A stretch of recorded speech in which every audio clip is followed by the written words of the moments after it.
오늘 우리에게 주시는 하나님의 말씀 민수기 30장 1절로 16절까지의 말씀입니다. 모세가 이스라엘 자손 각 지파의 우두머리들에게 말했습니다. 이것은 여호와께서 명하신 것이다. 만약 어떤 사람이 여호와께 서원했거나 자신의 마음을 굳게 정해 맹세한 것이 있으면 그는 자신의 말을 어기지 말고 자신이 말한 대로 모두 다 해야 한다. 만약 어떤 여인이 아직 나이가 어려서 아버지의 집에서 살고 있는 가운데 여호와께 서원했거나 마음을 굳게 정한 것이 있는데 그녀의 아버지가 그녀의 서원이나 그녀가 마음을 굳게 정한 것에 대해서 듣고도 아무 말도 하지 않았을 때는 그녀의 모든 서원이 유효하며 그녀가 마음을 굳게 정한 것도 모두 유효하다. 그러나 만약 그녀의 아버지가 그녀의 말을 들었을 때 허락하지 않았다면 그녀의 서원이나 그녀가 마음을 굳게 정한 것은 유효하지 않다. 그녀의 아버지가 그녀에게 허락하지 않았기 때문에 여호와께서 그녀를 용서해 주실 것이다. 만약 그녀가 서원한 것이나 그녀가 마음을 정한 것에 대해서 성급하게 언급한 것이 아직 유효한 가운데 그녀가 시집을 갔는데 그녀의 남편이 그것을 듣고도 아무 말도 하지 않으면 그녀가 서원한 것은 유효하며 그녀가 마음을 정한 것도 유효하다. 그러나 만약 그 남편이 그 말을 듣고 그녀에게 허락하지 않고 아직 유효한 그녀의 서원이나 그녀가 마음을 정한 것에 대해 성급하게 언급한 것을 취소시켜도 여호와께서 그녀를 용서해 주실 것이다. 과부나 이혼녀가 한 서원이나 마음을 정한 것은 그녀들에게 유효하다. 만약 남편과 살고 있는 여자가 서원하거나 마음을 정해 맹세했는데 그 남편이 그 말을 듣고 아무 말도 하지 않으면 그녀의 모든 서원이 유효하며 그녀가 마음을 굳게 정한 것도 유효하다. 그러나 만약 그녀의 남편이 그것을 듣고 그것들을 취소시키면 그녀가 서원한 것이든 그녀가 마음을 정한 것이든 간에 그녀의 입술로부터 나온 모든 것은 다 무효가 된다.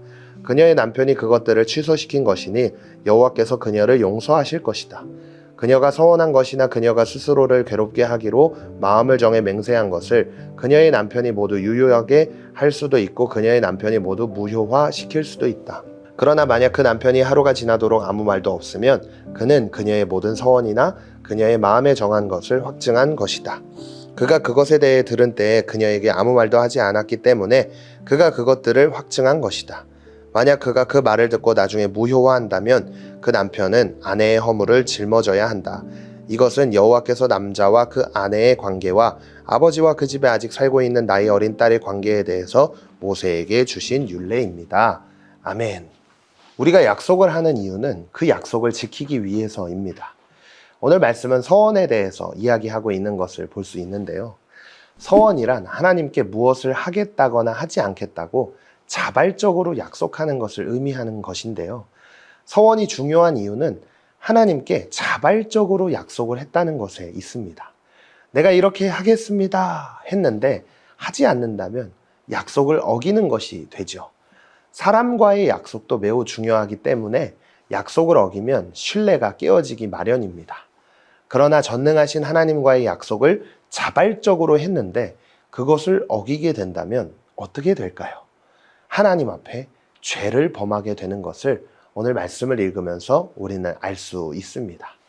오늘은 좀 긴 구절을 함께 보게 되었는데요. 그만큼 하나님과의 자발적인 약속이 얼마나 중요한 것인지 하나님은 분명하게 또 말씀하시기 위해 이렇게 길게 그리고 자세하게 설명해 주고 있는 것입니다. 그래서 오늘 말씀을 묵상하면서 우리가 하나님 앞에 서원한 것이 있는지 한번 생각을 해보세요. 특별히 우리가 주일 말씀을 듣고 함께 결단을 하죠. 그런데 그 결단한 대로 삶을 살지 못하는 것 또한 서원을 지키지 못하고 있는 것이라고 할 수 있습니다. 그래서 주일 말씀을 통해 결단한 대로 내가 과연 살고 있는지 아니면 그렇지 않은지를 점검하면서 오늘 말씀을 함께 묵상하기를 원하는데요. 오늘은 전도사님의 개인적인 간증으로 말씀을 마무리해 보려고 합니다. 전도사님이 중학교 3학년 때 기타리스트가 되기 위해 부모님께 말씀을 드렸어요. 그런데 부모님께서는 기타리스트가 된다면 가난하게 살 수밖에 없다고 하시면서 이제 반대를 하셨는데요. 그런데 어린 마음에 전도사님이 교회 수련회에 가서 이렇게 기도를 했어요. 하나님, 제가 기타를 칠 수 있게 해주시면 하나님을 찬양하는 찬양 사역자가 돼서 하나님의 영광을 위해 살게요. 라고 기도를 했어요. 그렇게 극적으로 부모님의 허락을 받고 기타를 칠 수 있게 되었는데요. 하지만 기타리스트라는 꿈을 품고 매일매일 또 열심히 바쁘게 살다 보니까 이 기도를 잊어버리게 된 거예요. 그리고 어느덧 제 꿈은 이 세상에서 제일 유명한 기타리스트가 되는 것. 이게 꿈이 되어버렸어요. 그래서 세상을 위해서 열심히 하루하루를 보냈습니다. 하지만 그런 저에게 하나님은 찾아오셨어요. 그래서 20살 때 중학교 3학년 수련회에서 기도했던 이 기도를 기억나게 해주셨어요.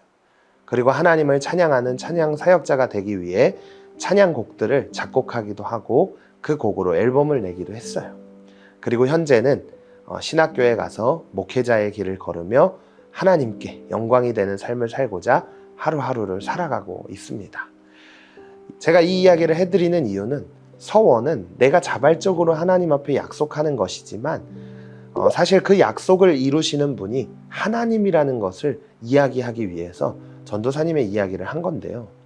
하나님께서는 이 서원을 기억하게 해주시고 그 서원을 이룰 수 있도록 우리의 삶 속에서 항상 함께 동행해 주시는 분이라는 것을 기억했으면 좋겠습니다. 그래서 그 하나님께 드린 약속을 지킬 수 있도록 하나님 도와주세요 라고 기도하는 우리 모두가 되어야 하는데요. 그럴 때 하나님은 이 약속을 이루시고 그 약속을 통해 영광을 받아 주실 것을 저희는 믿습니다. 오늘도 말씀을 생각하며 함께 결단하겠습니다. 첫 번째, 나의 신앙적인 결단이나 다짐에 대해 조언을 구하고 함께 상의할 어른은 누구인가요?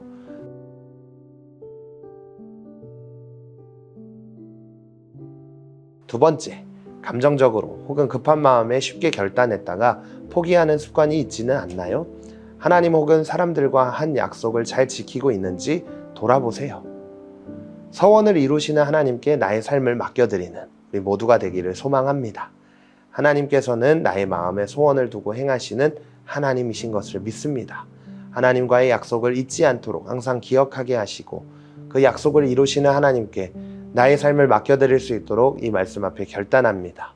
성령님, 나의 모든 삶을 다 맡겨드리니 하나님과의 약속 그리고 결단을 지킬 수 있도록 은혜를 주시고 항상 동행해 주세요. 예수님의 이름으로 기도드립니다. 아멘.